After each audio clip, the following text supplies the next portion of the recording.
Se scovente un clic indulà figotare frus e fai resonare, l'uvin. Alle che covin creata sulle flava per mio frate Picciul di Giorgio Ferigo. Une flave, une poesie che coventa appunto per figotare frut, ma anche per resonare sulle poesie. Ovin chiappate queste poesie che vi piace tantissimo, le vi propongo dai frus.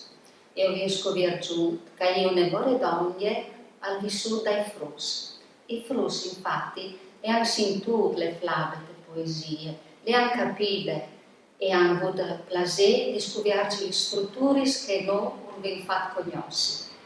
E ovviamente le poesie ci ha permesso di toccare diverse strutture poetiche che abbiamo chiamato di volta in volta attraverso le attività che abbiamo proponuto.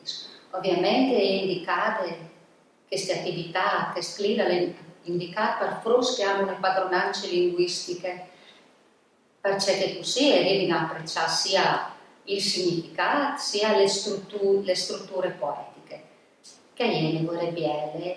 E il biel per non insegnanza all'estate studiarci che i frus non domandavano di lei, torna a lei, e avevi un piacere a studiarci sempre di più una poesia in furlano. Durisa è stata fatta questa clip, è stata fatta a Coloreti di Montalban tra le scuole del Picciul, l'infanzia, l'ultimo anno e il primo anno delle scuole primarie. È stato un bel incontro, è stato un incontro di sentimenti, ma anche di ragionamenti, perché ragionare sulle similitudini, ragionare sulle poesie, significa scoprire il sé tramite il furlano.